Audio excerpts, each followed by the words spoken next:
So Mick's asking me if I could describe the importance of school leaders, and I ask this to coaches all the time, and coaches are really clear.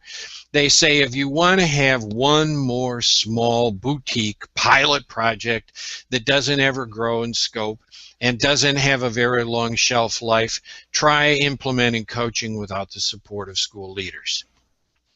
Let's put that a different way. If you want coaching to grow, if you want coaches and the teachers they work with to be successful, and if you want to see coaching spread all across the school leader has to be involved. They have to understand what coaching is about.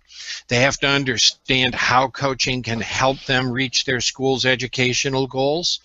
They need to help create a coaching plan with a coach that talks about who the coach will work with, how their work is going to align with school goals.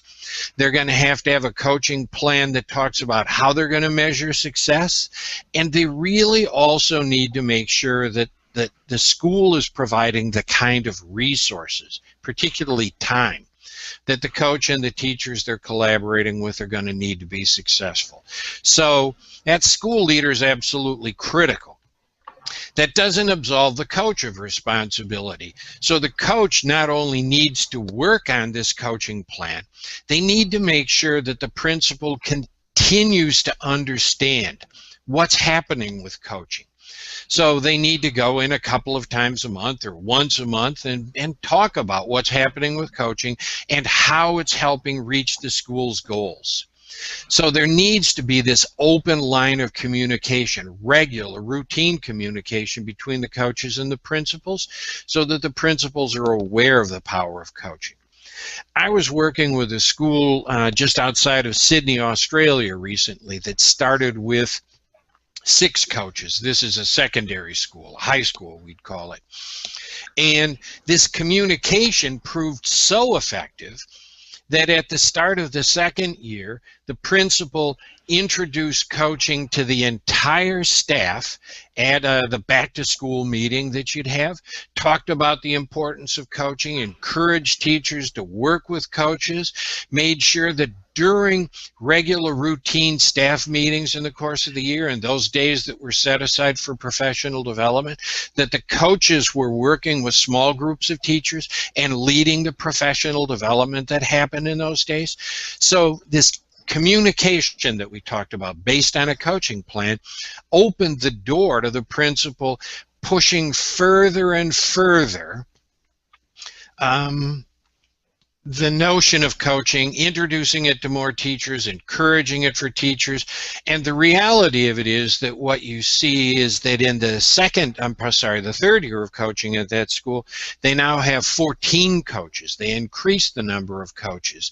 And that's really been a powerful tool for school change. You know, we talk about systemic school change. Well, at the point with 14 coaches, they can reasonably expect that all teachers are going to have the opportunity to collaborate with coaches. Suna has yeah. Go ahead, sorry. Yeah, Suna, I'm just going with the same thing that you did. So Suna has a question here. The issue of setting goals.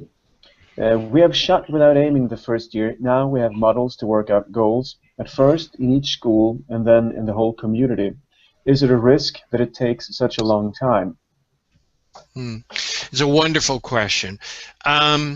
Look, no one ever said that we're going to change schools overnight, and coaching is certainly not some kind of silver bullet or panacea that's going to change coaches overnight. It's going to take time.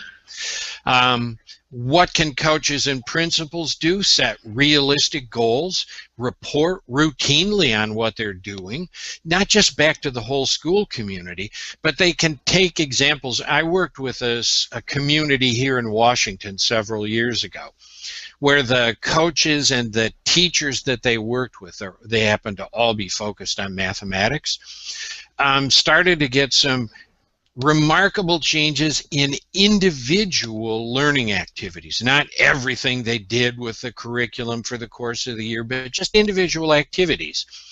And they shared that out with the board, the elected officials that were responsible for setting school policy, and said to them, this is just the first step. With more resources, we can expand on this, we can grow this, and we can see systemic change across the district.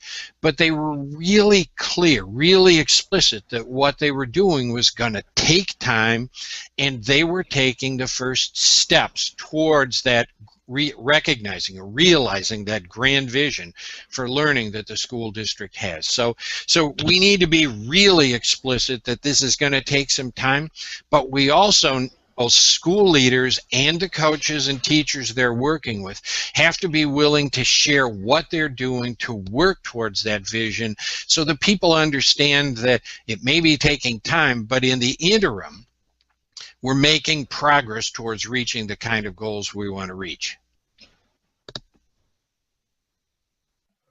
I was thinking about what you said, Les, right now, because I got a bit of something to think about. Because the first thing I wanted to say was, well, time, and that she understands the importance of the job and that it takes time. But then I got to thinking about the things you said, that I need to show her exactly what I do, and that's something that I have been doing in other parts of my job. When we have, you sit with your school leader to discuss your paycheck, to be honest, and your work, and you sit there and you put out what I do and how I do it and all these things. But I've never actually thought about presenting my whole plan for peer coaching with her. And I think that was a good thing for me to bring to the table to the next time. Not to talk about my wages, but just to keep her in the loop of what I'm doing. And that could maybe get her more understanding about the time and everything. But I was also thinking, I'm really sorry I just interrupted you, but Sune knows, and Mick and, and Daniel also knows. In my where I live, we have something called, we work a lot with learning study. I'm sure you've heard about it. And right now it's a big push to get all the teachers to join a learning study. And I was thinking that at my school, a lot of the teachers has actually done a learning study now, and maybe we could get the same amount of time to go into a peer coaching thing, so that the time that my school leader gives to colleagues at my job to free time for them to do a learning study, then maybe they could free time to do a peer coaching commitment. I think there's two things. One, I'm going to ask you in a minute to explain a little bit more about lesson study to me. But before we do that, if we could go back, I think this notion of sitting down and communicating with a principal about what you're doing is critical. I think that it's in part it needs to be a two-way flow of information. And so if I was going to go in and sit down, I'd say, here's the kinds of things that I'm doing. Can you talk to me about how you see this aligning with our school goals? Can you talk to me about ways that we can work together to be more effective at reaching these goals? So make it an open two-way dialogue. You want them buying in, and you want them to get to the point where they're saying, the school leader is saying, I understand how this can make a difference for my school goals. I understand the kinds of resources we need. I want to step forward and make sure that we have those kinds of resources. So you want to make sure that this communication is in part you reporting, but you also want to make sure it's always a two-way dialogue as well. Yeah. Can you talk to me a little bit more about these study groups that you were talking about, what they do? The learning study? Learning study. Yeah, it's when a group of teachers, a kind of a small group, I'd say maybe 3 or 4 people, they come together and they decide on one subject that they want to work on. And it can be a very narrow topic, maybe for young kids. Maybe it's the important of the, let me think, is it called the likhetstecknet, Mick? Could you help me? Yeah, the likhetstecken. Well, sorry, I couldn't find the English word. You get 1 + 1, and then a small symbol, and then equal sum. The equal sign. Yeah, the equal sign. Yeah, say that. And then you go into, you want to work with, how do we explain this to the kids? And then you start by doing a study of this, and you go in and you do like a pre-test. So you give the kids a test which they're not prepared to have, and then you analyze the results. And then you sit down, these 3 teachers, and you talk about what went wrong, where did the kids misunderstand us before? Why don't they understand this? It's called critical points of learning.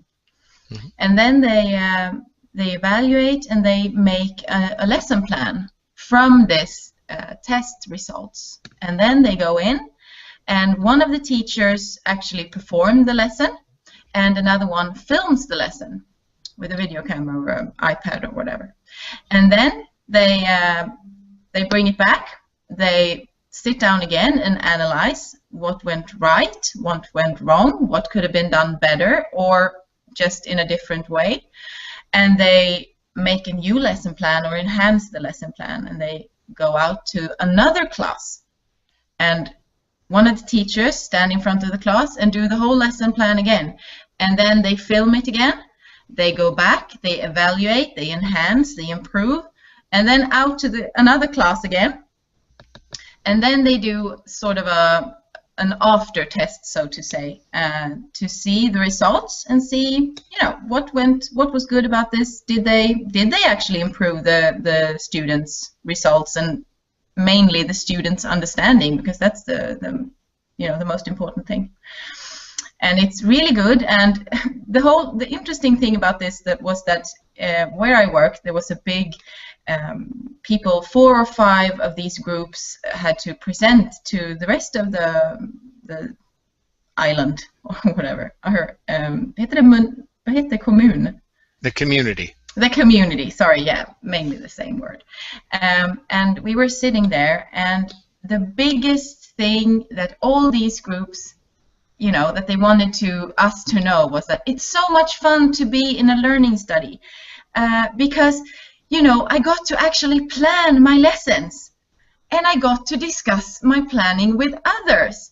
That mm-hmm. was, the main 2 focuses that they got from this. Of course, learning to enhance kids' learning as well, but the things that they sort of appreciated most was the interaction between colleagues, which is what you're talking about. Collaboration, absolutely. So these learning communities that you're talking about, mm-hmm. so in the United States, the current acronym is PLC, Professional Learning Communities, okay. can be really powerful. And so the question that many schools have asked is, how does coaching align with these professional learning communities? In the United States, we don't always do educational reform well, and sometimes we've taken groups of teachers, put them together, and called them professional learning communities, and really what happens in that room is no different than any other meeting. There's no real focus on teaching and learning or improving teaching and learning. There's no real collaborative skills. In fact, there's no real sense of collaboration. So what we've seen is that schools will ask, where are these professional learning communities strong, and where do they need more help? And coaches have played a role in helping these learning communities adopt collaborative norms so that the group works together more effectively and everybody takes responsibility for learning.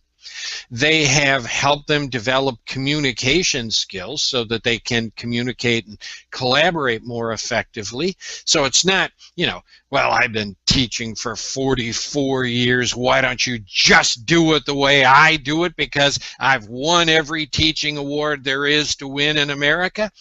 Instead, you're really using those communication skills to get people to think more deeply about their own issues and to come up with their own solutions.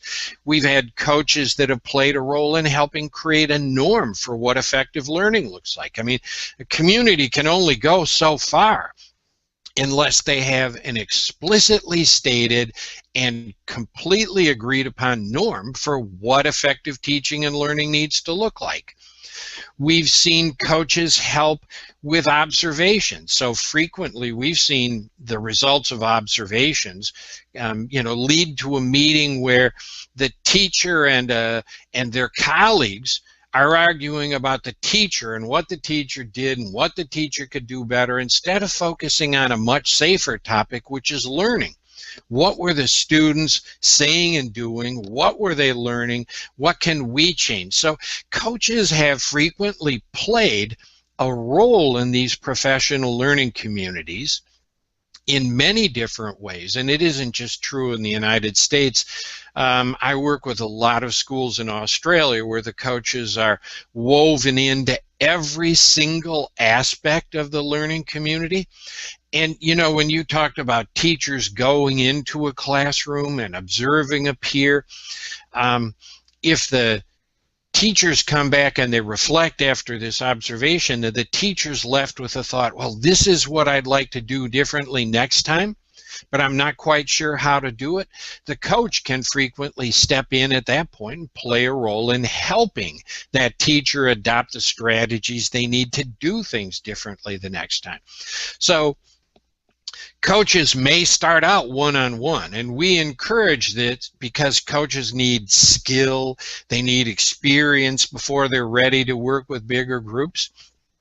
But once the coaches have that comfort level, that experience, the skills that they need, they can certainly begin to play a role with these kinds of groups you're talking about and really begin to leverage the power of coaching across a much broader group of teachers. So that's a really logical next step for a coach who's been coaching for a little while, worked with one or two teachers successfully, to take that step and to begin to work with a bigger group, like a learning community that you're talking about.